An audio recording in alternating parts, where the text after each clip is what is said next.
The following is a presentation of iRacing.com Motorsports Simulations on LSRTV, the voice of sim racing.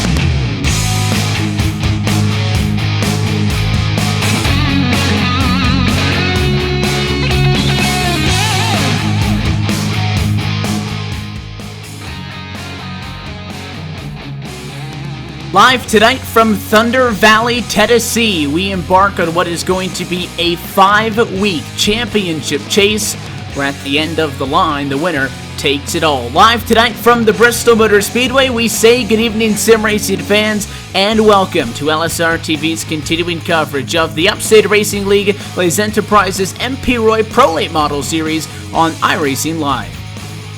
Happy to be topside with you as we get set for chase race number 1 of 5 in tonight's CKF Construction 125. Topside with you, as always, myself, Evan Pasoko, alongside with Chris Murdoch. Downstairs on pit road, Trevor Valderrama over the course of the night, and as always, our producer tonight, the lovely and talented Cisco Scarluza. Chris, we come into Bristol as one that immediately jumps out when you look at the calendar because it's one of the only NASCAR tracks that we see on this campaign.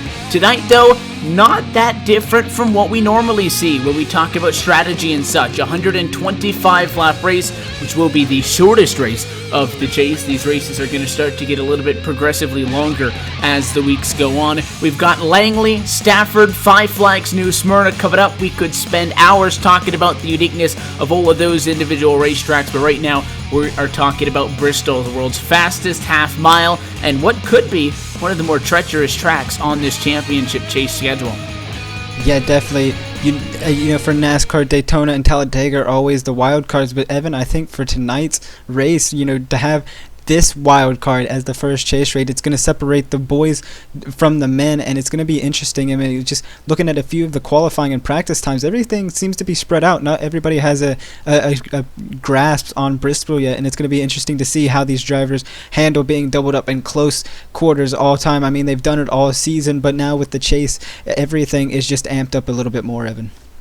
We will set the stage for this championship by taking a look at our championship standings into tonight, presented by Tents of Champlain. So, as we come into tonight, it is Mr. Justin Fuller on top of the board. Meanwhile, it is 1,004 points for his total. 1 bonus point per each win. Doesn't sound like a lot. In reality, it isn't, but if we get down to the final race of this championship, we're talking about a 2-3 point difference. It could look back on this. So, everybody was given 1,000 points when we reset the grid, and obviously 1 point was given away for everybody who was able to get a win. So, Justin Fuller at the top of the board, 1,004 points. Brandon Odo and Nicholas Rasmussen going to enter second and third, respectively, at 1,003 points. 2 points behind them. Only driver with 1,001 points is Stefan Baranek. The other drivers, C.J. LaVere, Brian Rogers Jr., Jason Stenney, the only rookie to make the championship grid this season, along with A.J. Bunch, John Ada, A.J. Hamill, Al Smith Jr., and Justin McDuff,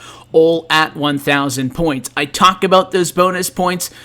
They could be critical in 5 weeks' time, but I really don't think, Chris, that a Fuller or an Odo can come into tonight feeling confident because they've got 3 more points than somebody else.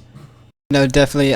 3 points is not that big of a margin, Evan, especially at a track like this where everything is just thrown to the wind. Things can change in an instant, and we've seen it over the course of the season. I want to give a call to Jason Stenney, one of our only rookies in the chase. And, I mean, right now he's running, 8th in practice. As you see the rookie points come up on your screen, he's had a phenomenal season here, Evan, and I can't wait to see how he performs here at Bristol. Yeah, give a call to some of the other top rookie runners. J.D. Callahan, Alex Orion, James McIntyre Jr. are expected the top 5. But even for Callahan, second in the rookie points, that is 28 points back of Jason Stenney. So Stenney is the only driver of the rookie class for this 2016-17 campaign who was able to qualify for the chase. We note about strategy, and I know that strategy is going to change as we head to some of the longer races in the next couple of weeks, especially that final at a New Smyrna where we go to a season-high 200 laps. But Trevin, pit road also going to be an interesting place tonight because we do have the option of tires again. For those familiar with the series, oftentimes these drivers are given X amount of tires that they can use. Well, we haven't had that option the last couple of weeks. They're back here tonight. Yeah, the tires are going to be a very interesting part of this race. They only get 4 tires, and they only get to jack up their cars twice this race. So we'll see what drivers use those 2 tires in what parts of the race. So we'll see how that goes. We also talked about the closeness of the championship standings. Now, points can be earned and gained on the pit road. This is such a short track. If you mess up on pit road, you will get lapped very easily.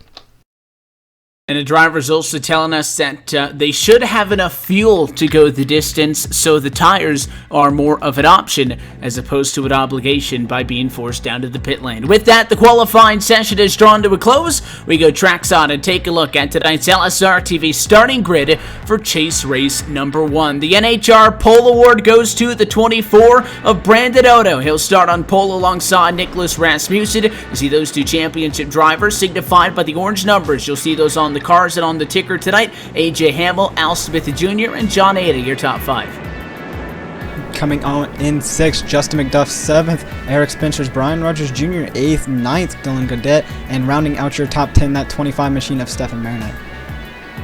Final couple of times to take times in qualifying, 11th through 15th position, Kel Frenier, Mike Holtzclaw, Justin Fuller, Rex Hoyle, and Alex Oriens in 15th. 16th, and the drivers who have not qualified, 16th through 20th, CJ Levere, AJ Bunt, Jason Stinney, Sean Cool, and rounding out your field, Jay Dubuque.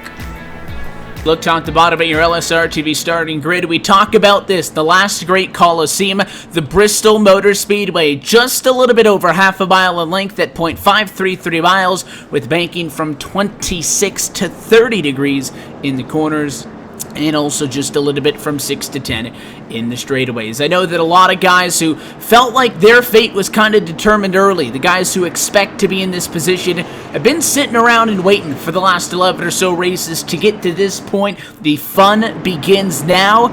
Tonight from the Bristol Motor Speedway. As always, we're happy to have you with us on LSRTV and iRacing Live. The iRacing.com Ford Mustang pace car going to dive off to the safety of the pit lane, and the field is in the hands of Brandon Otto. He'll collect the American Ethanol green flag, and we are underway for the CKF Construction 125 as the 24 looking to defend his championship from 1 season ago takes the race lead on lap number 1.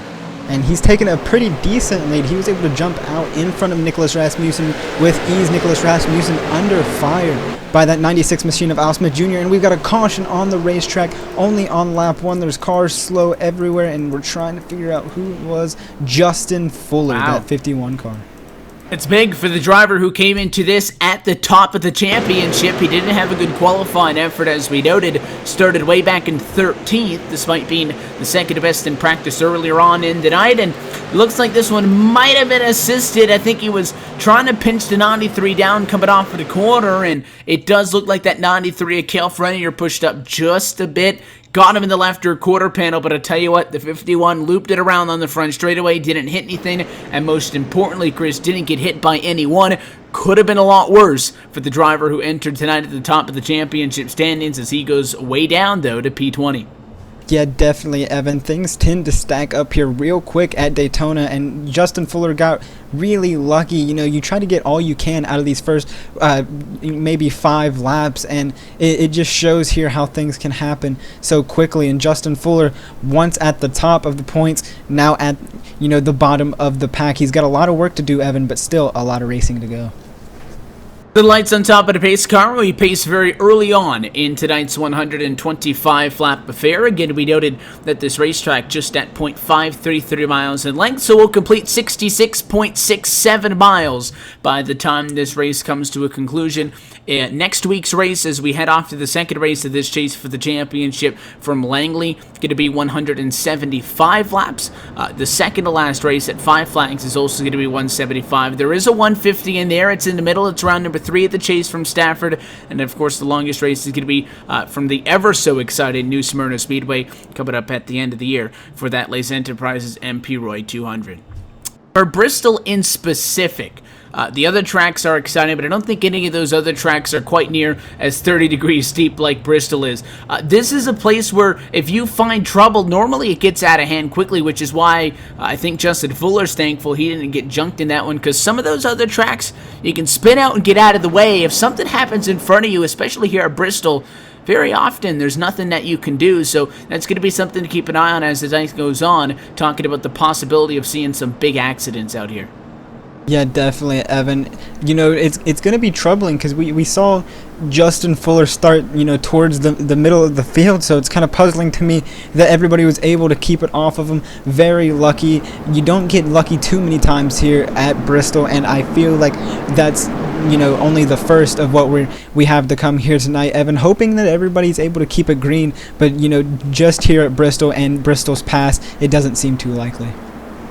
There are a handful of drivers in this championship. They make up a handful of the guys on the track, 12 of the 20. So if there's an accident, the stats say most likely there's going to be a chase driver involved somewhere. The pace car back off and away. Brandon Oda once again wants to start on the inside of the racetrack. Green flag flies. We're back at it again. And just as he did on the drop of the first green flag. Absolutely no problem going to P1. How about the challenge for a second, though? Al Smith Jr., 4th at the start-finish line, putting up a charge for P2 on the inside of Rasmussen, side-by-side off of 4. And you saw shades of this right before the caution came out. Al Smith Jr. was on a head of steam, and he's not looking to stop now. He's on the inside. He's going to let Nicholas Rasmussen back in line, maybe not push it too much now. We go back to Brian Rogers Jr., who was a little bit squirrely out of that corner. He likes running the middle. As we go to the lead, there's a battle for the lead. Brandon Odu, Nicholas Rasmussen, and Al Smith Jr. lurking in the balance there. Nicholas Rasmussen trying to take that lead from Brandon Odu, as there's another caution. Nicholas Rasmussen's gonna get it. Rasmussen should be credited as the race leader as the caution comes out when they were side by side. This one involves 2 non-chasers, I believe, Alex Oriens and Rex Hoyle, involved in this accident. It'll be the second time the caution flag has come out, and it started out with 2 chasers. How about 4 wide at the Bristol Motor Speedway? The 50 was just about in the middle of that. They actually look like they kind of sorted things out to get to just 3 wide, but that still very rarely works at a place like this, and the 50 came back up the track, hard contact with the 31, but championship driver Justin Fuller got damaged, and so did championship driver CJ Lavera. Those are 2 guys that came in tonight after the regular season performances, I should say, qualified into the top 5 of the championship points into tonight, Trevin, but it looks like both that 2 and the 51 are down pit road. Looks like they both have some back-end damage. That's why those bonus points can be ever so helpful, because tonight looks like it may be a long night for these guys. Yeah, definitely. Short track action, you never know what's going to happen. These chasers are not safe at all. The 51, 50, 31, and then all came down pit road. And no one took tires. Everybody just took some damage repair, and then we're off. So they're going to sit down there, try to get it fixed up as much as they can. The challenge is the pace car doesn't take all that long to get around this place, just about 47 seconds under a pace lap. So there's going to be a lot of stopping and going tonight for those guys down on the pit lane as they try to get those cars fixed back up, because obviously they don't want to stay in the box long enough to the point where they would lose their lead lap status. So you'll see them pit, come back out on the racetrack, come right back down. That's exactly what we're seeing at a Justin Fuller. 2 early caution flags, though, here, Chris, in the opening couple of laps of this one have a very slow pace to get things kicked off.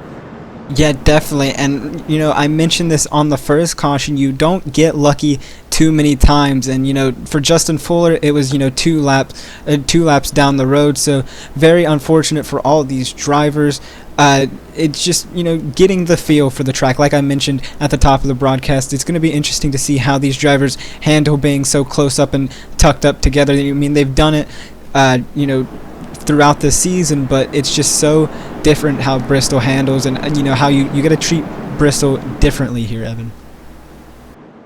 Pace car will once again leave the field in the hands of both the 24 and the 71. Rasmussen again didn't complete the pass, but he was in front at the time of the caution flag, so they will restart as they were when that yellow dropped, and that was side by side with the 71 on the bottom and the 24 on the outside. We'll see if Rasmussen holds it back just a little bit longer. To the restart box he goes. Green flag flies, and we're off again. Good jump for the 24 top side, not going to be strong enough to make it side by side. Rasmussen going to get the lead off for quarter number 2, but Odo safely in second. Side by side for third behind with the 96 to the 18. Looks like Al Smith Jr. going to go +1. Yeah, a car in the wall, the 20 in the wall. That's Justin McDuff. A caution will be out. A big one. Big one stacks up here. That's Stefan Marinak. That's, Carol Frenier, Sean Cool. Everybody involved. The 22 involved in that one. Just way too many cars to count here, Evan. That's like almost, a quarter of the field. That's the problems that we noted about this Bristol Motor Speedway is you find issues and there's just nowhere to go, and looked like the 20 just rubbed up against the 12, but he shot up the hill. There was nothing that Justin McDuff could have done. He bounced off of the fence. He collected Stefan Marinak. Marinak went for a spin. He got nailed by that number 97 coming through, so there's pretty heavy damage on both the 25 and the 97 to John Ada, and it looks like the problems continued to pile on for our chase drivers early here at Bristol. We weren't joking around when we said this could very much be the wild card race. Looks like a lot of guys are going to have a rough start to their championship, but I think it's much better for the guys if everybody has problems as opposed to if it's just them, because you never want to have to rely on somebody else having bad fortunes, or a lot of the time, Chris, you never want to have to wish bad intentions upon some of the other guys. But if you have problems on the racetrack and you've got a car beat up, it's a lot better for you if the guys you're racing against also have some cars that get beat up. The guys up front, though, are staying clean. It seems the key to this one is to be out in front of the problems. Yeah, I was just getting ready to mention that Nicholas Rasmussen, Brandon Odo, the two other chase drivers in this mess who have been able to keep it clean. They've battled pretty hard with Al Smith Jr. and AJ Hamill, but have been able to keep it clean. So you're definitely going to get out ahead of all this mess, or you'll find yourself in it. And you're right, Evan. You never want to wish anybody, a bad race or anything like that. I don't think anybody wants that, but it's just, it gets into your head a little bit. You start playing the mind games, and it gets really tough on a driver's head when you just get plagued by the bad luck here at Bristol. Very quick turnaround off of these yellows. We're already doubled back up with the front row and going to be set to get things back away. Just a couple of guys down pit road. Sean Cool, Eric Spencer, and John Ada. John Ada, the only of the chase drivers down there, took a pretty big hit. That car doesn't look all that bad. So far, we have yet to see anybody come down to the pit lane looking for tires or fuel. Again, fuel not a concern here tonight. If these guys do not want to come down pit road, they don't have to. But unlike in many of the weeks past, there are 4 tires sitting down there on pit road if they want them. And in a race like this that could end up with a very small number of cars in a lead lap with a lot of restarts, guys coming down and taking tires maybe at the halfway to the 2/3 marker really wouldn't be all that surprising. We'll see what kind of a restart Rasmussen gets this time again. The other one wasn't as picture perfect as what Brandon Odo was doing on those first couple of ones, but it was good enough to get him out in front. We'll see if he can do it again this time. Yeah, definitely, Evan. You kind of think with all these cautions, pit road is out of the last of these drivers' minds. As the pace car pulls off, we're waiting on Nicholas Rasmussen. He hits the gas. Brandon Odo able to time it great once again. I don't think it'll be enough this time. He's going to fall inside. But like I was mentioning, Evan, with all these cautions, the tires are not wearing as much as usual. So it's going to be in the back of these drivers' minds, especially with Nicholas Rasmussen and Brandon Odo. Do you think they're even thinking about pit road at this point? I think that, I think you have to plan for both. I'd like to say that some of these guys are in a position where they absolutely are set on coming down to the pit lane, and I think that a lot of these guys would like to be set on just completely ignoring it. I think you have to have a plan for both. I think anybody who comes down to the pit lane, it's going to be an audible call. I don't think, if we go green, I don't see any reason somebody would come down and pit, because, Trevin, despite the fact that pit road here is small, it's a small lap. Your race leader is running 15 seconds. If somebody was to pit under green flag conditions, they would lose a lap, and if not 2. So I don't think that we'd see many people coming down during green flag conditions. No, I don't think that'd be a very smart decision for the drivers out on the track. If they absolutely had to, and they couldn't keep their car under control, they would come down, lose a few laps, maybe 1 or 2, maybe even 3 if their pit stops were not good. We have 73 and 97 on pit road right now, losing a bunch of laps. So we'll see at what point they come out and how many laps they're down. Looks like Sean Cool's night is done. That number 5 is already brought up behind the fence. And in addition to those 2 names you mentioned, Stefan Marinac is the other driver who's off for the lead lap. His night is also done. So 4 cars off for the lead lap, 2 of which are behind the fence at the moment. Starting to stretch things out. See some green flag runs here tonight from Bristol. 25 laps complete. That time by 100 laps to go from Thunder Valley. Side by side at a battle for 9th spot. Dylan Goddard on the outside of the racetrack. Justin Fuller, despite the fact that he had that car all kinds of torn up, he came down pit road, got it fixed. He's up to P10 with that move, and now he's going to jump up to 9th right there. So Justin Fuller, clean car, looking good on the racetrack. He's working his way back up. Yeah, definitely. And another driver I want to give a call to here, Evan, is that 43 of Jason Stinney. We talked about him a lot, the only rookie driver in the chase. He started 18th. He's up to 11th, so he's getting some good fortune out of all these cautions. He's able to avoid the wrecks and move up, and he's on the back bumper of that 26 machine right now, looking to do the same that Justin Fuller did. So maybe if the good luck keeps piling on, he could find himself up there battling for the lead.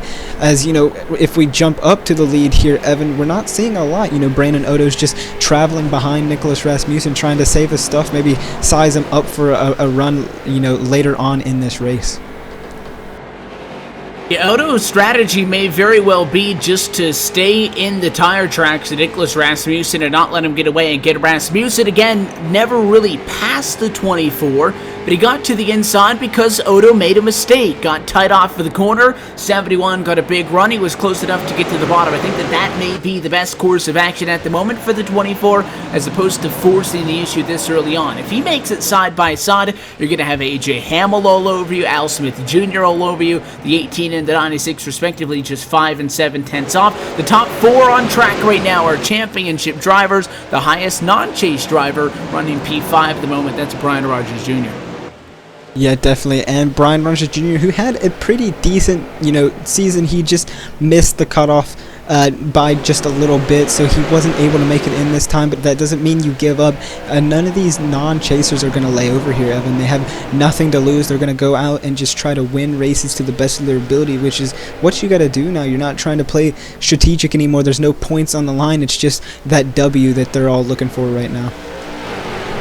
71 machine's also going to have to deal with an abundance of lap traffic. Doesn't matter if you got 15 cars in a lead lap like we do now, or if we get to a point where there's only 5. If there's cars on tracks, you're going to be dealing with them. And Bristol's not a very cut and dry place. You can't tell the guys to go low. You can't really tell them to go high unless they keep it all the way up against the fence, because you see right now these guys kind of running in the middle of the racetrack as the 24 closes it in just a bit to just a little bit over 1/10 of a second that time, by about a car length off. I think the 24 might be a little bit quicker. He's all over the back of the 71. The question is, does he stay on the strategy that we were talking about of just sitting there, being present and waiting, or do we see the 24 take a gamble and try to force the issue? I don't think it's very wise to force the issue right now, especially with the 18 of AJ Hamill on the back bumper of the 24 machine, because one bad mistake here at Bristol could lead to a whole host of other mistakes. So I think right now Brandon Odo is going to stick behind him, but he may be proving me wrong here, Evan. You see him kind of shade low every time off the corner here, and that you see them running completely different lines coming through here. So Brandon Odo may be trying to make a move on Nicholas Rasmussen, try to figure out what's fast here and get around him as fast as possible. 24 looks high, 71 takes a little bit of a higher lane. Hamill's there, the 18, maybe 4 car lengths off the back of the 24, but he is ever present. Looked like Odo might have thought of putting the bumper to him. He makes the dive down to the inside of the racetrack a little bit sooner. It does appear that he is trying to find a way around that 71, but again, you enter the corner low, you peak at the top, and you exit back low again. It's pretty hard to get inside of positioning on somebody. The other risk that you take if you do go side by side with somebody is if you don't make the pass, say, on the bottom, Chris, there's a good chance that the 18 behind you goes up to your outside, gets in line behind the 71, and then gets you right back. So we'll see what Odo can do to the inside and side by side for the race lead at lap 42. He's looking for the bite off the corner, couldn't get it that time. Yeah, not able to get it under. It may be a tire issue because you notice with Bristol, you can only run the bottom for so long, and you have to move up to the high line. And you see him now; he moves all the way up towards that wall. So the tire issues, they could be wearing here just a little bit too much, and he won't be able to hold that high line. As you see, Nicholas Rasmussen's kind of playing a little bit of a defensive line to try to take each line that Brandon Odo tries away from him. So it's going to be interesting, and you never want to let that 18 of AJ Hamel get too close to you because he's such a calculated driver. He can make a really good move out of nowhere and just send you back a few positions. You see the 97 of John Ada, who is now 26 laps down. Get down and out of the way, get out of the way of your race leaders, and they really didn't have any issues getting around them that time. Once you start getting green flag laps at Bristol, this thing really starts to fly by. 45 laps complete that time, just about 20 away from the halfway point in tonight's CKF Construction 125. There are currently 14 drivers on the lead lap. The race leaders are about to catch up to the back three of those. Hoyle, Dubuque in front of here, 14th, 13th, and 12th, not all that far away. Yeah, definitely not that far away at all. It's going to be interesting to see how these laps wind down here. You mentioned laps fly by. That also got to plays into a factor here with your moves. You can't make too many moves and use up all your stuff too fast, Evan, because you got to lengthen it out. You got to make it the whole 125 laps here, and it's difficult for these drivers because as a driver myself, I used to get behind this wheel and think there's a position I want to take it, but you also got to just hold yourself back. You can't be pushing on that gas pedal too much, or you're just going to cost yourself more and more time as the race goes on. So these laps do wind down fast, already approaching lap 50 here as we cross the line, and it's just going to be interesting to see how this 24 handles this 71 machine. He's backed off a little bit, kind of hard to tell if it's because the 71's getting a little bit better or, of course, just the 24 had a couple of bad corners. Bristol's a very difficult place to hit your marks. And sure, any short track is, but this racetrack, you get in there a little bit too hot, you can plow all the way up to the fence and it can really hurt you on the exit. Looked like the 71 got caught up a little bit by the 93 that time. Brandon Odo gonna get stuck behind him though. Looked like the 24 wanted to go high and then sweep low, and it really didn't work out that well. And I think Nicholas Rasmussen, despite the fact that he's only going to be about 3/4 of a second in front, is now at the biggest advantage I think he's had all night long. Yeah, definitely a huge advantage for Nicholas Rasmussen. He's just got to hope for a little bit more of those mistakes to happen, but it's not going to happen. You see them Nicholas Rasmussen running that diamond cutting line where he goes up high, enters, and then just powers off the inside, but then you see Brandon Odo kind of running up maybe a half a lane higher than Nicholas Rasmussen, so that also comes into play. Which line is faster? We'll see this here in a few laps, Evan. See if Brandon Odo can track him down, but Nicholas Rasmussen's got to be loving now up over maybe 4/10 now on Brandon Odo. He's going to be loving this maybe short but huge advantage at the same time. Your current CKF Construction Lucky Dog driver is 12th position now, as Jay Dubuque has been put a lap down. Next driver to go a lap down will be the 22 of Mike Holtzclaw. That 22 is absolutely torn to shreds, and I'm impressed that it is still out on the racetrack all the way to this juncture in this race. It does look like, though, Odo's starting to fall back. Hamel's starting to fall back. 4/10 of a second between first and second, and then second and third. Maybe Nicholas Rasmussen just has something here for us. I've been talking a lot as this season has gone on about Jason Stenny, the top-running rookie in this 2016-17 campaign, and as we noted earlier tonight, the only rookie to advance into the chase for the championship.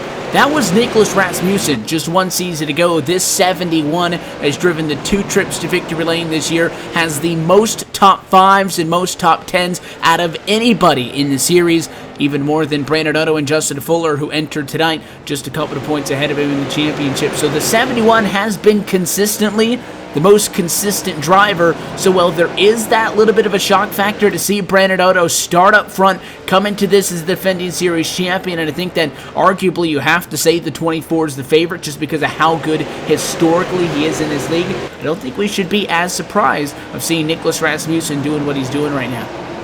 Yeah, definitely. Winning races is all well and good, Evan, but, consistency is definitely where it's at, especially when you're running for a championship. And to be like, Nicholas Rasmussen running up in the top 5, top 10 almost every race, up until I think last race it was, Evan, he finished into the top 10 about every race this entire season. So having that consistency propelling him into this chase, adding a win to it tonight would be even better. Just about at the halfway point in about 5 laps. So take a look at your iRacing Midway race break. We'll count down the opening 60-some laps of this race, get you set for the second half. Before that, though, we go pit side with Trevin.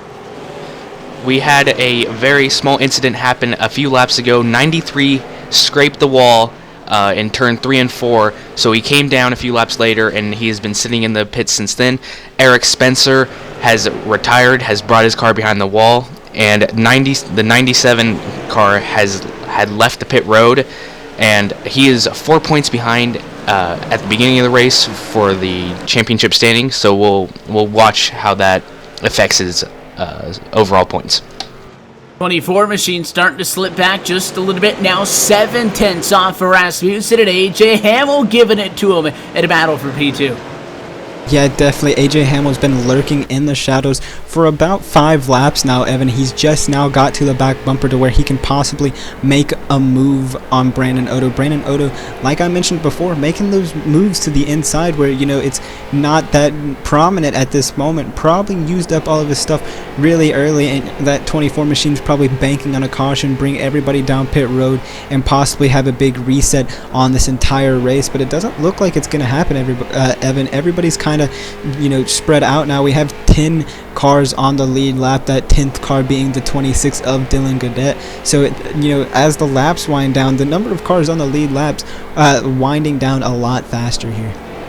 And with that, we have crossed the halfway point in tonight's CKF Construction 125 as we keep an eye on that battle for the number 2 position as they continue to fight. We'll take a look at your iRacing Midway race break, brought to you by iRacing, the world's premier online racing game with professionally organized racing from NASCAR, IndyCar, IMSA, and more. Nicholas Rasmussen took over the race lead with the beneficiary of a caution flag to put himself in front. He has since not looked back. He's opened up a 1-second advantage over Brandon Otto, your pole sitter, who has now fallen back to second. AJ Hamill hard on the back bumper of the 24 right now, runs in 3rd spot. Bron Rogers Jr. just behind. First non-chase competitor runs 4th, and Al Smith Jr. in the number 5 position with a great run so far tonight. CJ LeVere was in an accident earlier. He's clawed his way back up to P6. AJ Bunch behind him in 7th. Jason Stenny in 8th position. Justin Fuller continuing his march forward after some issues earlier. He runs P9 as they go 3 wide back of the pack, and Dylan Godet rounds out your top 10. Now starting the lap down cars, Evan 1 lap down in the 11th place, Mike Holtzclaw, Jade Dubuque 12th, Rex Hoyle 13th, 14th goes to Alex Orion, Kel Frenier 15th, 16th John Ada, 17th Justin McDuff, 18th Stephen Marinac and Eric Spencer, 19th, and rounding out your field is that number 5 car of Sean Cool. To look top to bottom at your iRacing Midway race break. For more information on the wide variety of sim racing possibilities online, you can visit iRacing.com and sign up today. Make sure to use our exclusive promo code by entering PR-2016 LSRTV.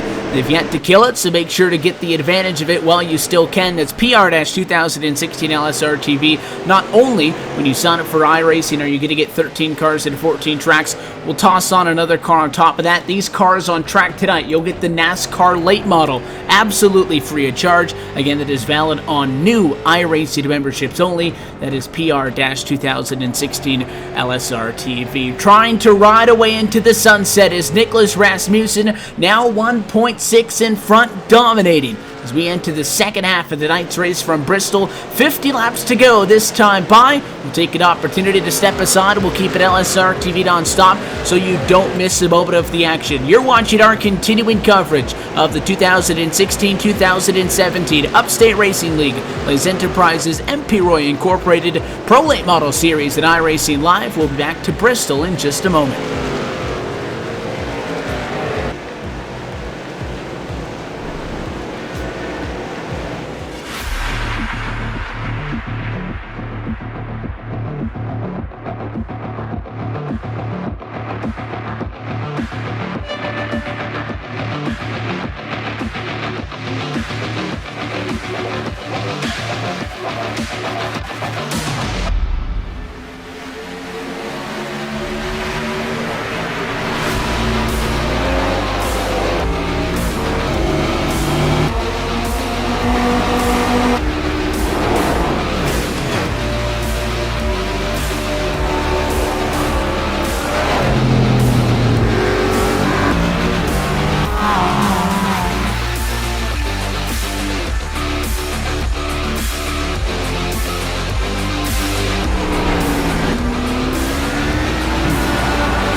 More than impressive, I have to say. I mean, the track is identical to the real track. I was blown away how realistic it is. Every little bump, every little spray paint, everything is exactly like you were there at the track. It was a great experience. This is a warm-up lap now.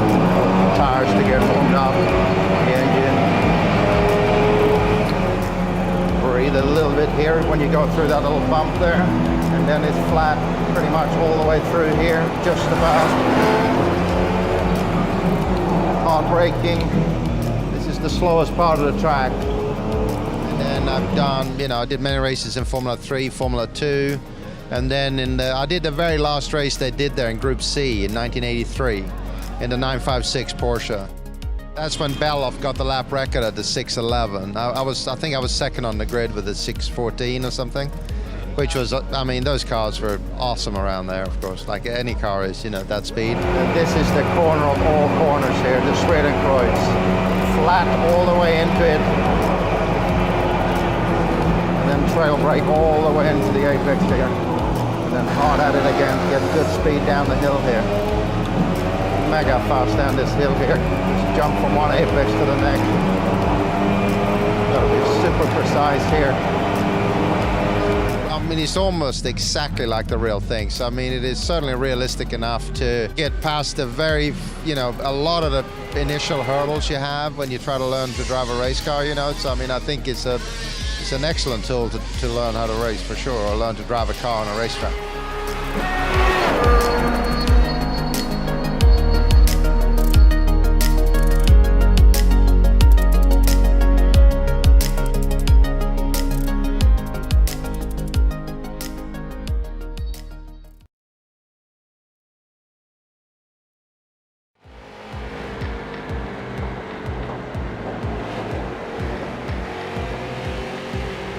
Back live from the Bristol Motor Speedway, what is now a 3-second advantage. It sits in favor of Nicholas Rasmussen, your race leader at lap number 92 of 125. This race, after having a handful of yellows at the opening, really 25 laps of this thing, has broken wide open. That gap between P1 and P2 is the biggest that we've seen it all night long. Tonight's coverage of the Upstate Racing League Les Enterprises MP Roy Incorporated Pro Late Model Series is brought to you in part by Les Enterprises MP Roy. We'll get to that in a moment. Big problems for Brandon Odo. Heavy contact as the 24 slow. He got into the fence off for the corner, saved it on the apron, but that's going to cost him a ton of spots, Chris. I know you got a view of that one.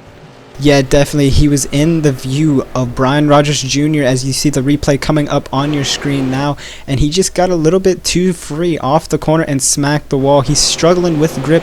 Now he was slow on the track afterwards. No caution. Everybody's still green, but what happened to be, a great start to the race, starting up on the pole, now back in the 9th place position, still slow on the track, can't seem to get a hold of this car. So Brandon Odo, bad luck here tonight at Bristol. Damage is pretty severe. I don't think that he'd bring it down pit road, but we'll keep it on to see if things get to that extent. Now I did want to give our shout out to our friends at Les Enterprises MP Roy Incorporated, formed back in 2007 as Canada's only authorized racing electronics dealership and as a trackside parts vendor. They've been since expanding our offering, and their major products include Les Enterprises AR bodies, Coleman Racing products, Jones Racing products, Leaf Racewear, Longacare Racing products, Port City Race Cars, Racing Electronics, Receiver, Swift Springs, and more. For more information regarding Les Enterprises MP Roy Incorporated or their product offering, you can visit them online at www.lesenterprisesmproyinc.com or give them a call at 1-877-35-MP-ROY. That's 1-877-356-7769. So you subtract the 24 from the equation, and you'd think the gap would be bigger between 1 and P2. Not the case. A.J. Hamill, just ever so slightly, has reeled that gap in just a bit. It's about 3.3 seconds at the moment. But I don't see that being the gap that 18 is going to make up unless either something really big happens with the 71, and we can't forget that every time you work by lap traffic, things get dicey at a place like Bristol. But when you consider, Chris, that this time by 25 laps to go, I think Rasmussen's in a pretty good spot. Yeah, definitely. You took the words right out of my mouth, Evan. Nicholas Rasmussen has turned this into his race. About 3.6 seconds on A.J. Hamill. Doesn't seem like he's going to be able to make that up, but A.J. Hamill kind of sitting in a good spot himself. He's got a second gap back to the 12 of Brian Rogers Jr., so everything up front seems to be a little bit, straightened out. But right now, if we look back here, farther back into the 6th and the 7th place positions, all these drivers struggling for grip, and it makes for some great racing. You got, the 19 and the 96 really close together. We could see that battle form up in a little bit, and you got Justin Fuller just on the back end of them. Jason Stinney under our caution flag, knocked down the wall just a little bit, so he's fallen off just a bit. He's being challenged by a lapped down car. That's the 97 of John Ada, who's also one of your trace drivers. So if we get back here to the further back in the field, Evan, the racing starts to heat up a little bit, and you start to see these drivers try to jockey for position and get as much points as they can out of tonight. If you told me 50 laps ago that Justin Fuller, who got into 2 accidents earlier on in this race, including being the first yellow on the night, would be running 7th, and the driver who was leading at about that time, Brandon Odo, would be running 9th, you'd have me fooled. But how the tides have changed so far to this point. 20 laps to go, this time by. Hamill continues to close in just a little bit, but I don't think Rasmussen really forcing the issue. Odo's gone from behind. Even when Hamill was there in a part of the battle, he just seemed to be just a tick off of what the 71 had, and I think that the smart move by the 71 would be to win this race by a second instead of 3.2 seconds and use and work this gap really, Chris. Every time he gets around lap traffic, don't force the issue. Take your time because you have the time to do so.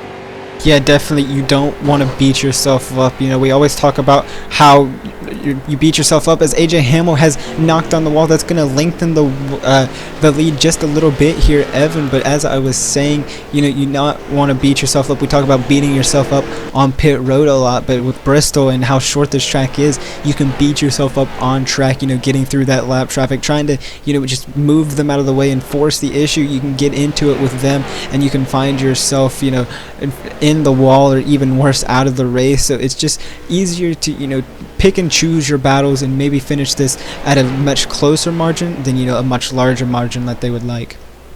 15 to go this time by. We do reach an ever so crucial point that if we get to 5 laps to go or less, a caution flag would end this race. We would freeze the field and we just pace it out for the rest of it. There is no overtime. 125 laps the distance, no more and no less. So Rasmussen wants to get to that sweet spot. He's about 9 laps away from it, or about less than maybe 2.5 minutes on racetrack time. Again, Bristol is one of the more physically demanding tracks. It's very mentally demanded. I talked about earlier on how easy it is to overshoot the corner and how easy it is to make a mistake. We've seen plenty of chase drivers, championship caliber drivers, I say, who have been in the fence so far here tonight. But the 7-1 Nicholas Rasmussen just trying to close things out. He's catching up on a pair of lap traffic cars, and you see, doesn't even want to try to catch up to Jay Dubuque in the center of the quarter. He'll wait till he comes off the 65 season, and even now, still taking it easy on the outside. That's Rasmussen working the gap and taking it easy. Yeah, definitely no trouble out of the 65 machine. You see the 71 came around over the radio and thanked him for not causing too many troubles. Now he's got to work around this 93 machine, who doesn't seem to want to move as much for Nicholas Rasmussen. He has to power off the inside and get around him that way, and now move back up. But still not that much of a gap has changed from that 18. It could have something to do with the damage that he's just picked up from the wall. But Nicholas Rasmussen seems to just have this race all locked up if everything goes to plan as we cross that 10 lap marker now. Inside of 10 to go from Bristol, Rasmussen, Hamill, Rogers, LeVere, and Al Smith Jr. Your top 5 on track at the moment. Only 9 drivers are on the lead lap still. I think Brandon Otto is going to be safe from getting lapped with the driver that he was just battling with not all that long ago for the race lead, is starting to creep up behind him on the racetrack in what could be a move to put him a lap down. Still a battle on the race lead right now, though, between 7th and 8th position. Justin Fuller up to 7th. He was able to get around Stenny, as we noted. You saw Stenny get into the fence as we were on LSRTV non-stop. Pretty good damage to that 43 machine, but he's keeping up with Fuller, not letting him get away. And a handful of guys battling. How about side by side for 5th? Al Smith Jr. on the outside of the racetrack trying to hold on. He's able to hold off AJ Bunch that time, who kept looking to the bottom. Yeah, definitely. And, you see these drivers, they're approaching the 2 of CJ LeVere, so we could be, shaping up to see a last-second battle here, Evan, between these 3 cars. The 96 machine of Al Smith Jr., who started towards the front in 4th, going to make light work as they spin. Cautions out. He's up on 2 wheels, brings it back down. We caught all of that when he's in the wall, and that's going to end the race, I think, Evan.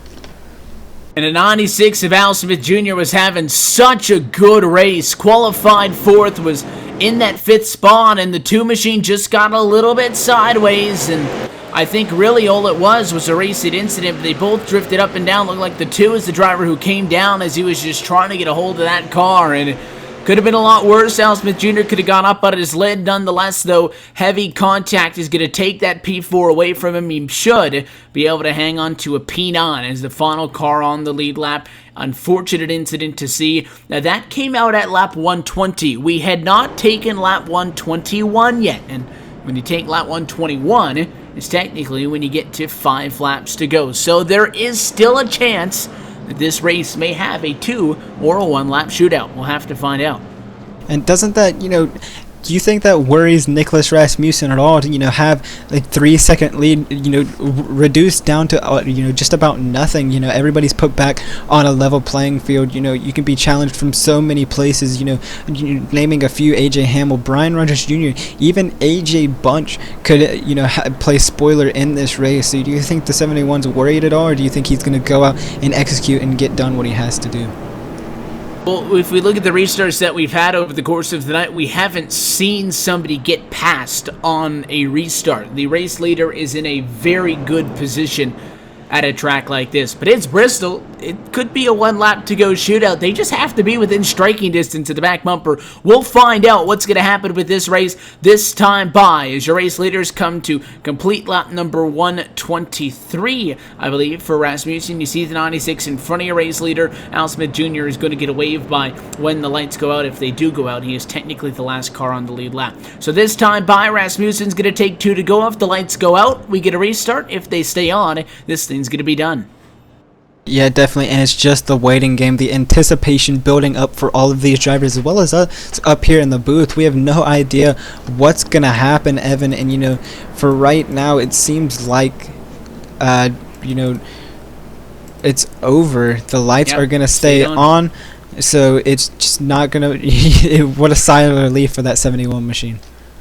He'll take the white flag the next time around and lock this thing up. Al Smith Jr. at the 96 is going to have to limp across the line with what's left of his machine after what was a valiant effort. But how about Nicholas Rasmussen? As I noted, he didn't have the most wins on the regular season. That belonged to Justin Fuller, who got 4. Brandon Odell got more than he did with 3 trips to victory lane. Rasmussen, 2 wins on the season, but I said it earlier, he was the best driver on a consistency basis over the course of the season. 9 top 5s. That's 2 more than the next closest driver. 10 top 10s. That was 2 more than the next closest driver.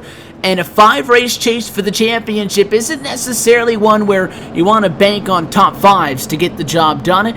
Maybe a 10-race chase for the championship would better suit that sort of a strategy. But it is going to pay off here tonight, because in the end, the 71, maybe a little bit of luck with the caution earlier, but he drove away, and thankfully this caution flag is not going to rain on his parade. Nicholas Rasmussen going to pace at quarters number 3 and 4. He will collect checkered flag number 3 on this 2016-17 campaign, and he will open up the chase for the championship with a trip to victory lane. Checkered flag, and your winner from Bristol is Nicholas Rasmussen. Takes home the win in tonight's CKF Construction 125.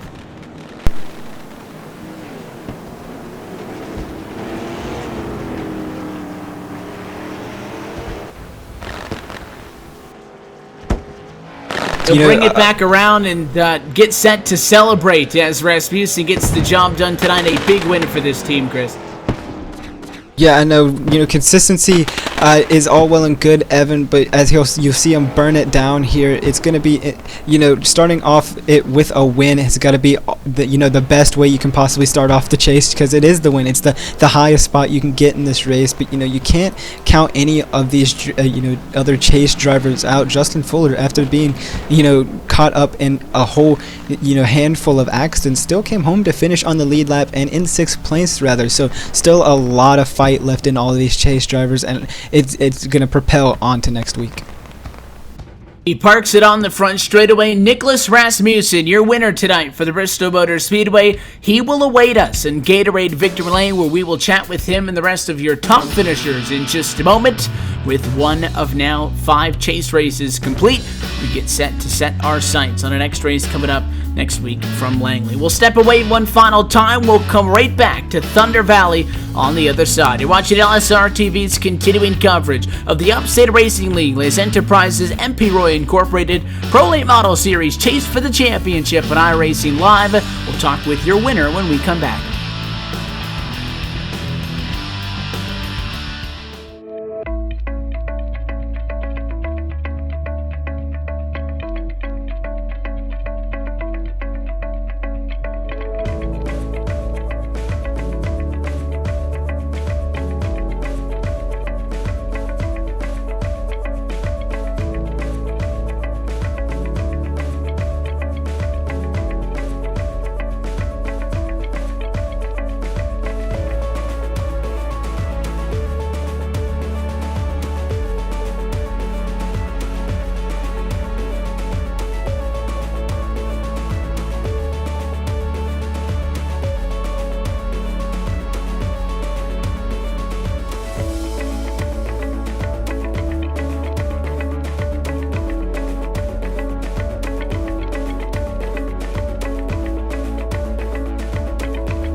You know, the straights are unbelievably long. The first time you come here, everyone tells you, you know, you'll be flat out 6th gear for 20 seconds.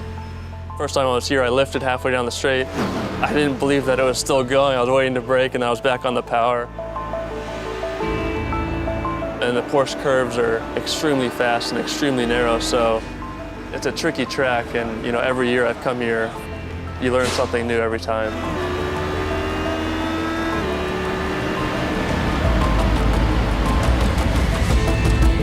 Le Mans is so fast. Wherever you accelerate, you are over 150 miles per hour. Going there, I realized everything you have done before was nothing.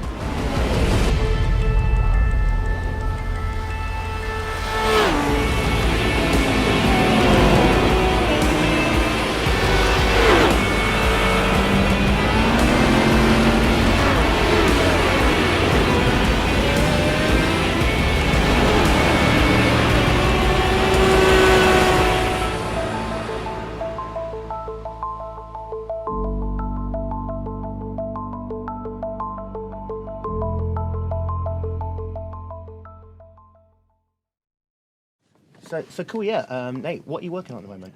So I'm working on the animation for the game. We're working on getting pit crews fully developed, and that involves a lot of moving parts. So I'm going in and making sure that each moving part can dovetail smoothly into the next one, so that when you pull in for a pit stop, it looks like the real thing, as opposed to a bunch of jumbled pieces that suddenly stop and then go and stuff like that.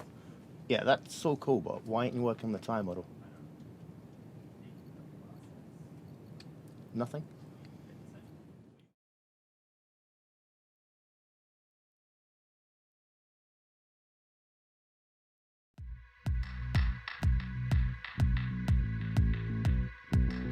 Welcome back live to the Bristol Motor Speedway. The dust has settled tonight from Thunder Valley, and Nicholas Rasmussen opens up the chase for the championship with a trip to victory lane here, his third win on the season. But most importantly, and especially when you talk about the issues that Justin Fuller had, who came into tonight leading the points back P6, Brandon Otto, who started on pole, entered tonight second in the points, coming up in 8th.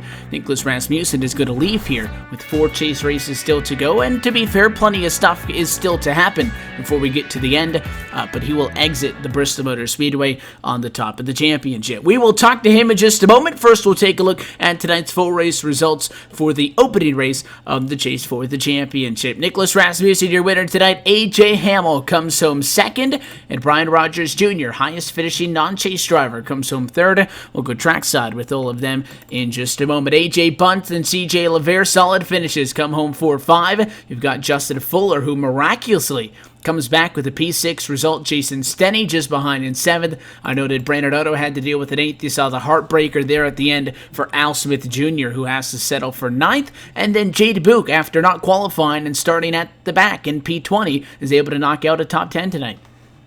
Yeah, and then we get into the drivers plagued by incidents here at Bristol. 11th, that's Rex Hoyle, Mike Holtzclaw, 12th, Alex Oriens, 13th, 14th, Dylan Gaudet, 15th, Kel Frenier, John Ada, 16th, 17th, that 20 machine of Justin McDuff, 18th, Stefan Marinak, 19th, Eric Spencer, and that 5th place round, and that 20th place, that 5 car of Sean Cool. That's the look top to bottom at your finishing results. Evan, I'm going to toss it over to you in victory lane. You're standing by with your winner, Nicholas Rasmussen. Yeah, we were talking about it as we were under the commercial there. I think to some extent he'll be happy to not be talking with Chris tonight because he got that one extra spot. Nicholas Rasmussen is back in victory lane, and if there's any time to do it, tonight was the night your winner in the opening round of the chase, the driver of the number 71. Nicholas, congratulations to you guys. You started P2 in this thing, and maybe a little bit of luck helped you out there early with getting that caution when you were side by side with Brandon. You were in front. You got to take control on the restart. We got a long green flag stretch, and you pounced over that opportunity and pulled out to what was about 3.5 seconds before that caution came out at the end. I know your heart might have been beating a little bit hard there late. We were 1 lap away, really, from having a 1 lap to go restart at the end of this thing. It doesn't happen. You guys lock up your 3rd win on the season. How's it feel? Oh, it feels great. I got a bit worried there at the end when I saw that yellow. I was praying the whole race for this to stay green all the time.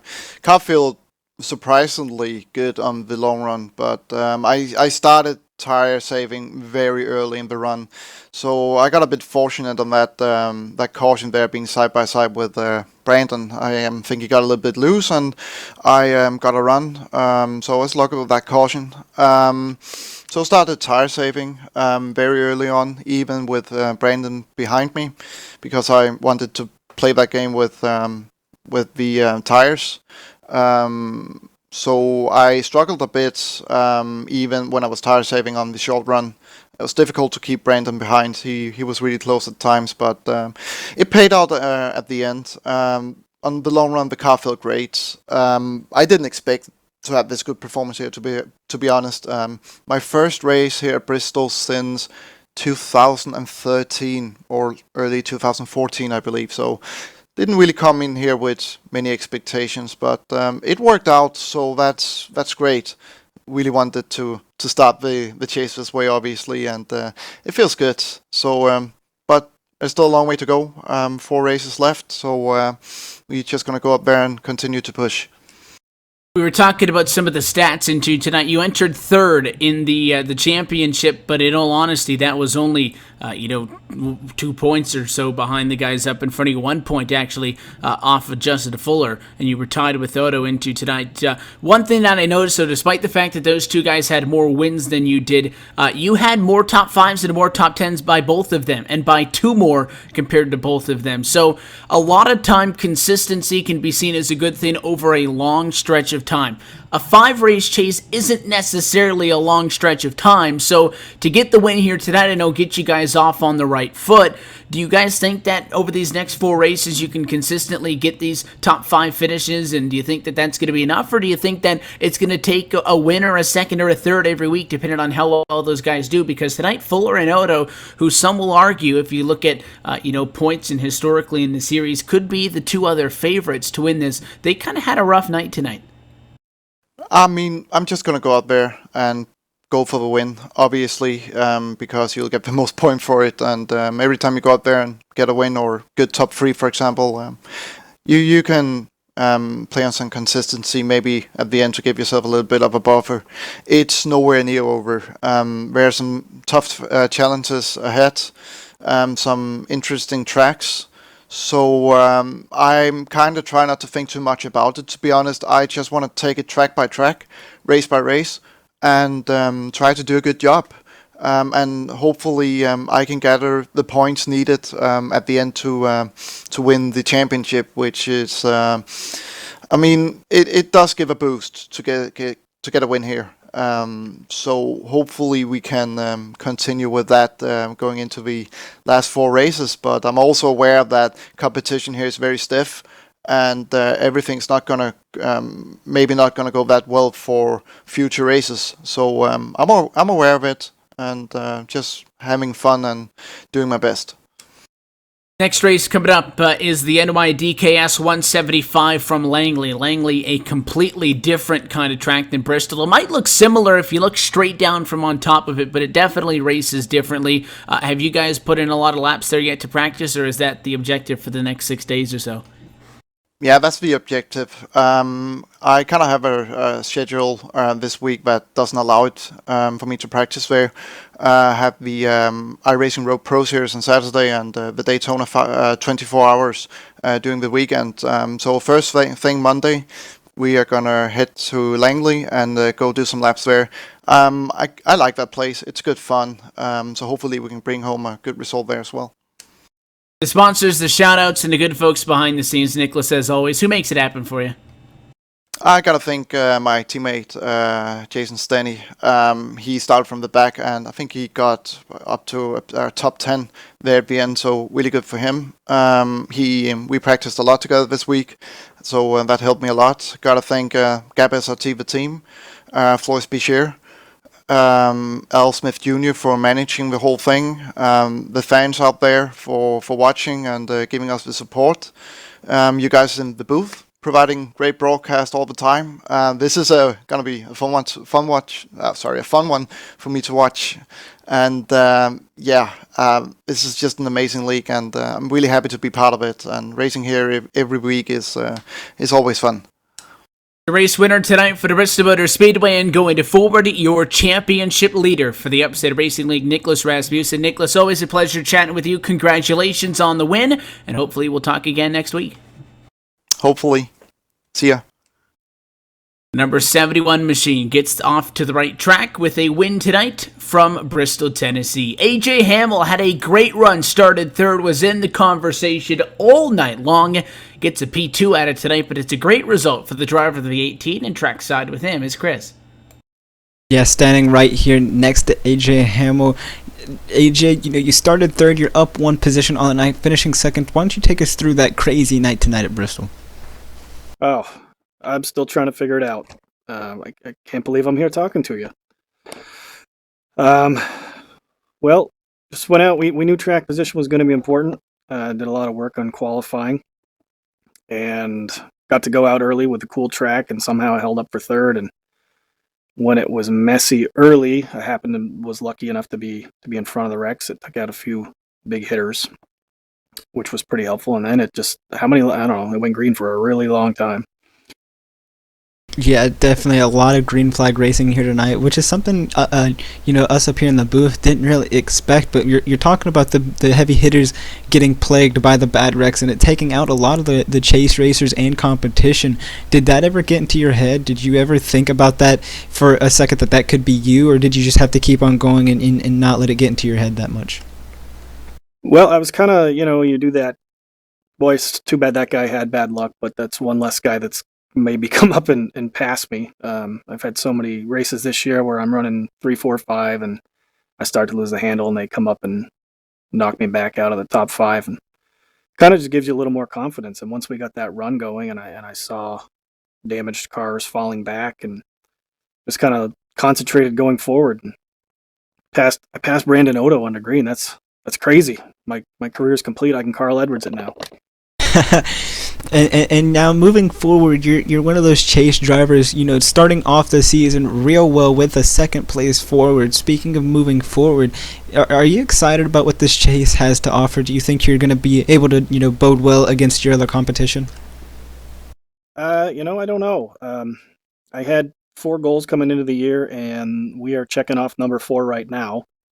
And that's talking to you guys after a race. So, I mean, what happens. I don't necessarily consider myself a threat to take down Nick, or if one of the other guys recovers after tonight, but just going to take each race and see what we can do, and hopefully chat with you guys again before the season's over.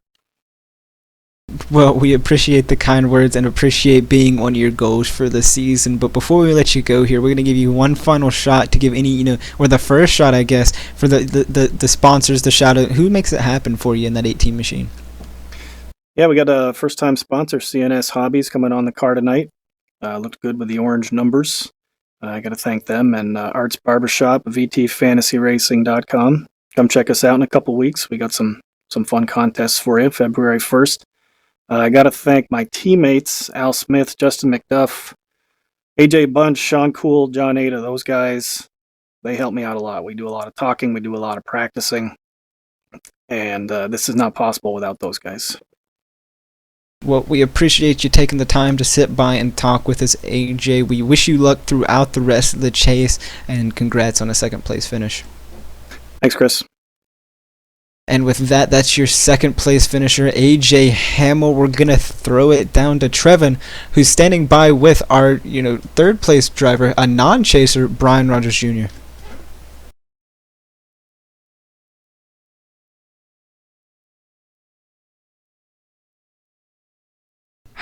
We're down here with Brian next to his pit stall. Brian, you started, by the way, we all heard that down here, 8th and finished 3rd. How were you able to get it done tonight in this last great Coliseum with 125 laps?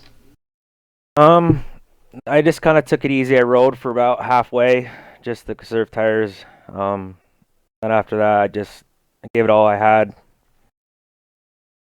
Now, we touched on it at the beginning of this. you are not a chase driver. So does that give you a little more room to gamble with this? And how does it feel coming out racing with all these chase drivers, finishing next to them? I think I am actually a chase driver, but oh,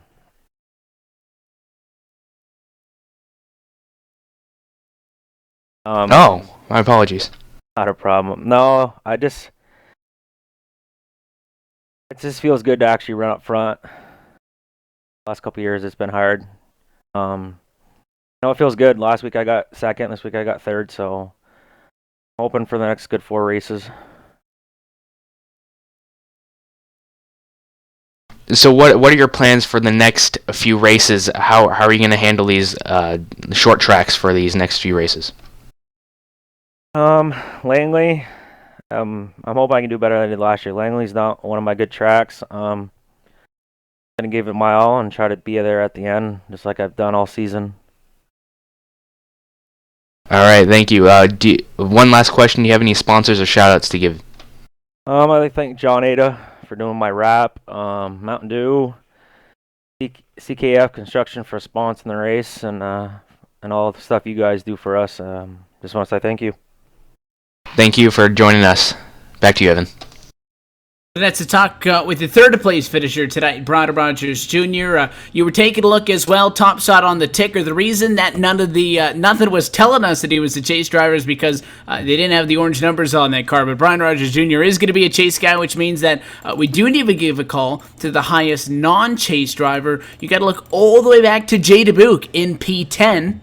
And I also noted him earlier on in this one, Chris, as well. Well, that's because he's also going to be the recipient of tonight's Hag TV Hard Charger by picking up 10 spots. So the top 9, despite the fact that a lot of tonight was talking about how our chase guys were having problems, the top 9 all championship competitors. That's pretty good.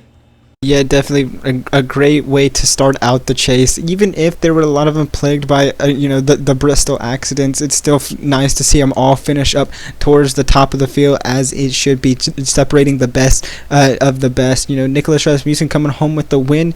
I normally get the pleasure of talking to him, so I'll say it right now. Congratulations, Nicholas Rasmussen, on your win. Hopefully I don't have to talk to you that much more, and we, get you up there with Evan, get you a few more W's on the season. So I'm excited for Langley, and it should be really fun. We look forward to the next couple of weeks on this. Again, Langley, Stafford, Five Flags, and New Smyrna going to be coming up for the final 4 weeks of the championship. You can make sure to catch all of those races right here on LSRTV and iRacing Live. You can also catch us 2 more nights before the week is out. We're on the air tomorrow night at 9 o'clock Eastern for the Super Speedway Cup Series. We'll also be with you this Saturday night for the United States Racing BNC Lawn and Landscaping Truck Series. That one gets kicked off at 10 o'clock. For more information on the Upstate Racing League, and you can find the full schedule on when those next 4 chase races are coming up, you could go to our website at www.livesimracing.com, click on the schedule tab at the top of the page, and you can get a full outlook on where you can find us in the coming weeks and the coming months. We also encourage you to stay up to date with us on social media. You can subscribe to us at our YouTube channel at youtube.com/LSRTV to catch the live broadcasts. You can stay in tune with us by following us on Twitter at LSRTV, and you can also give us a like on Facebook at facebook.com/LSRTV official. That does it for us here tonight from the Bristol Motor Speedway. On behalf of the entire team at LSRTV LLC, as always, for the folks behind the scenes and for the broadcast crew tonight. For myself, Evan Pasoko, for Chris Murdoch, Trevor Valderrama, and Cisco Scaramuza, I want to congratulate Nicholas Rasmussen for his win here tonight from Bristol as we get set for the second race of the championship, which is coming up just around the corner, and we hope that you are with us for that in 1 week's time from Langley for the NYDKS 175. Good night, and we will see you next week.